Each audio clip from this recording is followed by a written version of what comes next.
Task అయిపోయిన తర్వాత వాళ్ళ వైపు న్యాయం జరగలేదంటే ఖచ్చితంగా ఎవరో ఒకరైతే స్టాండ్ అయితే తీసుకోవాలండి. సోనియా సింగ్ సంచాలక్‌గా ఫెయిల్ అయింది. అది మనకు తెలిసింది. ఎందుకంటే వాళ్ళు క్లియర్ కట్‌గా ఇచ్చారు. బాడీ మీద ఎన్ని బెలూన్స్ అయితే ఎవరికి ఎక్కువ బెలూన్స్ ఉంటే వాళ్ళే గెలిచినట్లు అని చెప్పని క్లియర్ కట్‌గా ఇచ్చారు. సో, అలాంటప్పుడు అభయ్ నవీన్‌కి, సోనియాకి మధ్యలో మంచి బాండింగ్ ఉన్నా కూడా పాయింట్ అయితే రైజ్ చేయాలి ఖచ్చితంగా. Be it your friends or enemies ఎవరైనా కానీ మన గేమ్‌లో మనకు అన్యాయం జరిగింది అంటే పాయింట్ అయితే రైజ్ చేయాలండి. వాళ్ళ క్లాన్‌లో నుంచి ఎవరో ఒకరు రైజ్ చేస్తారని నేను ఎప్పటి నుంచో ఎదురు చూస్తున్నాను. బట్ ఎవరు పాయింట్ అయితే తీయట్లేదు. ఎందుకంటే సోనియా సింగ్‌తో మంచి బాండింగ్ ఉంది అవతల వాళ్ళకి. బట్ యష్మి గౌడ మాత్రం ఆల్రెడీ నామినేషన్స్‌లో ఉంది కాబట్టి ఆపర్చునిటీని గ్రాబ్ చేసుకుంది. ప్రతి ఒక్కరిని అడుగుతుంది, మీరెందుకు వాయిస్ రైజ్ చేయట్లేదు? తను చేసింది తప్పు కదా! చెప్పండి. డెసిషన్ చేంజ్ చేసుకోమని చెప్పండి అనేసి. బట్ ఆల్రెడీ జరిగిపోవాల్సిందంతా జరిగిపోయింది. సంచాలక్ డెసిషన్ ఫైనల్ కాబట్టి బిగ్ బాస్‌కి ఆల్రెడీ సోనియా సింగ్ చెప్పేసింది లైక్ శక్తి టీమే గెలిచింది అని చెప్పనేసి. బట్ తన స్టాండ్ తీసుకున్న విధానం నాకు చాలా బాగా నచ్చింది యష్మి గౌడ. మిగతా విషయాలన్నీ ఆమె కొంచెం చిరాకు తెప్పిస్తున్నా గానీ, ఈ విషయం మాత్రం కరెక్ట్‌గా స్టాండ్ తీసుకుందని నా అభిప్రాయం. సోనియా సింగ్ ఇంకొంచెం బాగా సంచాలక్‌గా చేసుంటే బావున్ను. ఇంకో విషయం ఏంటంటే అభయ్ నవీన్‌కి హైట్ అడ్వాంటేజ్. దాంతో పాటు ఆయనకి శ్వాస పరంగా ఏదో ఇబ్బందులుందంట.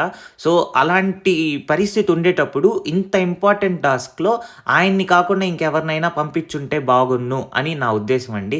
లైక్ నబీల్ వచ్చునుంటే ఈ గేమ్ నబీల్ గెలిచుండేవాడని నా అభిప్రాయం. ఎందుకంటే ఆయన ఫస్ట్ టాస్క్ కూడా సూపర్‌గా ఆడారు. సో, ఇలాంటి సందర్భంలో అభయ్ నవీన్ కాకుండా నబీల్ వచ్చునుంటే ఇంకా బాగా గేమ్ ఆడి వాళ్ళకి రేషన్ తీసుకొచ్చేవాడని నా అభిప్రాయం అండి. సో, ఈ మధ్యలో ప్రోమోలో చూసినట్లయితే మీకు ఇంకో ఇష్యూ కనబడుతుంది. సో, విష్ణుప్రియ మరియు ప్రేరణ మధ్యలో. స్టార్టింగ్ నుంచి విష్ణుప్రియ చెప్తూ ఉంది ప్రేరణ తన బెస్ట్ ఫ్రెండ్ అయిపోయింది. నైనిక, ప్రేరణ, సీత వీళ్ళందరూ బెస్ట్ ఫ్రెండ్స్ అయ్యారు అని చెప్పనేసి విష్ణుప్రియ అయితే చెప్తానే ఉంది స్టార్టింగ్ నుంచి.